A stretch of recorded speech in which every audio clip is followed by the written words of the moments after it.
میں نے تمہارے لیے ایک بہت ہی پیاری لڑکی ڈھونڈ رکھی ہے۔ نانی نے شفقت سے میرے گال پر ہاتھ رکھتے ہوئے یہ خوشخبری سنائی۔ میں نے عجیب نظروں سے نانی کی طرف دیکھا۔ وہ مسکرا کے کہنے لگی، اپنی بسمہ۔ بسمہ؟ میں حیرانی سے بولا تھا۔ بسمہ میری چھوٹی خالہ آسیہ کی بیٹی تھی۔ چھوٹی خالہ کو میں انہی کی خواہش کے مطابق خالہ کی بجائے ماسی کہتا تھا۔ ماسی اتنا پیارا لفظ تھا۔ ماسی یعنی ماں سی۔ عجیب وقت آ گیا ہے، اب بڑے شہروں میں کام والی کو ماسی کہتے ہیں۔ وہ لوگ ٹاؤن شپ میں رہتے تھے، ہمارا ان کی طرف آنا جانا کم ہی تھا، وجہ وہی ہماری غربت۔ خالو وکیل تھے، اس کے ساتھ ساتھ ان کا اپنے بھائیوں کے ساتھ سانجھا کاروبار بھی تھا۔ خالو ہم سے میل جول کم ہی رکھنا چاہتے تھے۔ میں نے نبیل سے اس کی موٹر سائیکل لی، نانی نے اس میں پٹرول ڈلوا دیا۔ میں اور نانی ثانیہ کی منگنی کی مٹائی لے کر ٹاؤن شپ پہنچ گئے۔ سردی کا موسم اور اتوار کا دن، ماسی چھت پر بیٹھے ہوئے اپنے پوتے کے لیے سویٹر بن رہی تھی۔ میں اور نانی چھت پر ہی چلے گئے۔ تھوڑی دیر بعد بسمہ کالی لباس میں ملبوس چائے کی ٹرے اٹھائے آ پہنچی۔ ان دنوں بسمہ کی رنگت مکھن سے زیادہ سفید تھی، روشن پیشانی، موٹی موٹی سرخ ڈوروں والی آنکھیں، اجلا چہرہ، لمبی گردن، چمکتے دانت، ساون کی کالی رات کی طرح کالے سیاہ گیسو۔ اس دور میں ساری رشتہ داری میں بسمہ جتنی کوئی بھی لڑکی حسین نہ تھی۔ بسمہ جتنی حسین تھی اتنی ہی خوش اخلاق بھی۔ بات بات پر ہنستی تو گال کی ایک طرف ڈمپل پڑتا تھا۔ مہروز چائے، بسمہ نے میرے سامنے چائے کا کپ رکھتے ہوئے کہا تھا۔ میں نے کپ اس کے ہاتھ سے لیتے ہوئے اس کو غور سے دیکھا، وہ بھی مجھے غور سے دیکھ رہی تھی۔ بسمہ کے گورے مکڑے پر چھوٹے چھوٹے سرخ کیل مہاسے تھے، جیسے اکثر نوجوان لڑکیوں کے مکڑے پر ہوتے ہیں۔ چائے ختم کرنے کے بعد نانی اور ماسی کسی مریض کی عیادت کو چلی گئی۔ بسمہ 4 بھائیوں کی اکلوتی بہن تھی، 2 بڑے اور 2 چھوٹے۔ سب سے بڑا اپنے سسرال گیا ہوا تھا اپنی بیگم کے ساتھ۔ اس سے چھوٹا قطر میں ہوتا تھا، اور بسمہ سے چھوٹے والے دونوں کرکٹ میچ کھیلنے گئے تھے اور خالو صاحب اپنے دوستوں کی طرف۔ نانی اور ماسی کے جانے کے بعد میں اور بسمہ گھر پر اکیلے ہی تھے۔ 2 فٹ کی دوری پر بسمہ میرے سامنے کرسی پر بڑے اعتماد کے ساتھ بیٹھی ہوئی تھی۔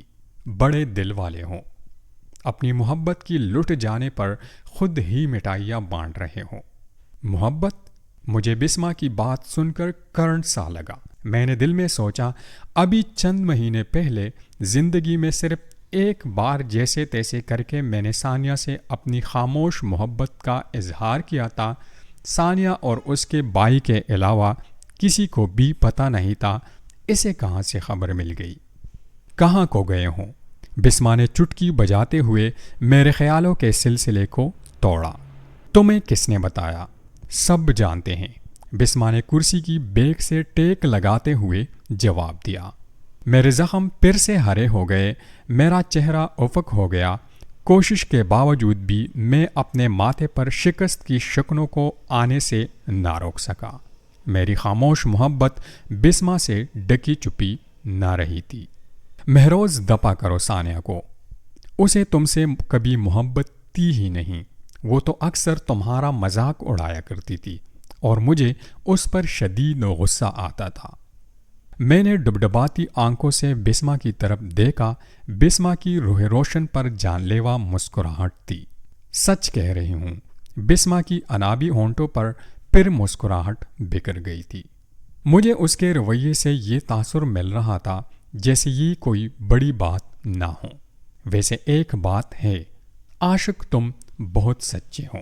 تمہیں ثانیہ کے علاوہ کبھی کوئی نظر ہی نہیں آیا۔ کون؟ کس کی بات کر رہے ہو؟ جیسے ہی میں نے کردرے لہجے میں یہ پوچھا، بسمہ کی موسیقیت سے بھرپور آواز آنا بند ہو گئی۔ وہ کچھ سہم سی گئی۔ وہ جو چند لمحے پہلے بڑے اعتماد سے میرے ساتھ تڑاخ پڑاخ باتیں کر رہی تھی، اسے یکلخت کوئی سانپ سونگھ گیا۔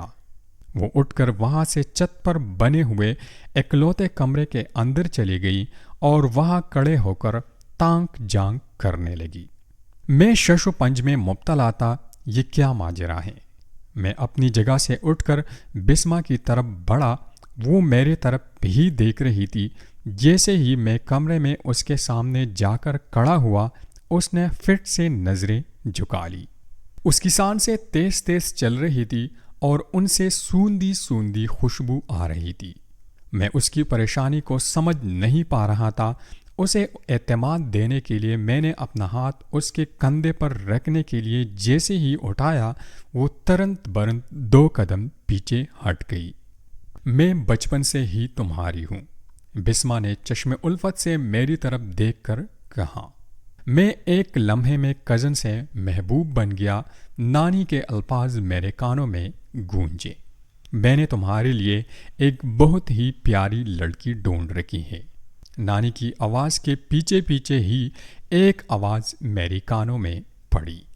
محبت کرتی ہوں تم سے، اپنے دل کو قابو میں رکھنا یہ میرے بس میں نہ تھا، مگر پھر بھی میں خود کو بے بس نہیں سمجھتی۔ تم ہماری شادی سے پہلے مجھے ہاتھ نہیں لگا سکتے۔ بسما نے اقرار محبت کے ساتھ ساتھ اپنے اختیارات بتاتے ہوئے مجھے خود سے دور رہنے کا فرمان بھی جاری کیا تھا۔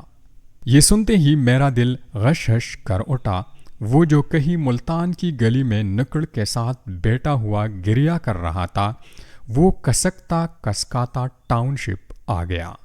اب ملتان کی جگہ ٹاؤن شپ میرے لیے مقدس تھا۔ چند منٹ کے اندر ہی میرے دل نے پارٹی بدل لی۔ تم یہاں سے جاؤ، کوئی آ جائے گا، بسما نے بڑی نزاکت کے ساتھ اگلا حکم صادر فرمایا۔ کیوں جاؤں؟ میرے دل میں کوئی چور نہیں ہے، میں الجھن سے بولا تھا۔ پلیز میری خاطر، کسی نے ہم دونوں کو کمرے میں ایک ساتھ دیکھ لیا تو میں بدنام ہو جاؤں گی۔ بسما کی آواز میں سچائی تھی۔ میں نے نظر بھر کر اسے دیکھا۔ وہ واقعی کسی اپسرا سے کم نہ تھی۔ میں کمرے سے نکلنے لگا تو بسما کے ایک جملے نے میرے قدم روک لیے۔ میں نے بڑی دعائی مانگی تھی کہ تمہاری ثانیہ سے شادی نہ ہو۔ میں نے پلٹ کر بسما کو دیکھا جس کے چہرے پر اعتماد تھا۔ اگر تم سے میری شادی نہ ہوئی تو میں مر جاؤں گی۔ میرا چہرہ کھل گیا۔ دل کے زخموں پر محبت کا مرہم ایسے لگا جس سے کوئی نشان باقی نہ بچا۔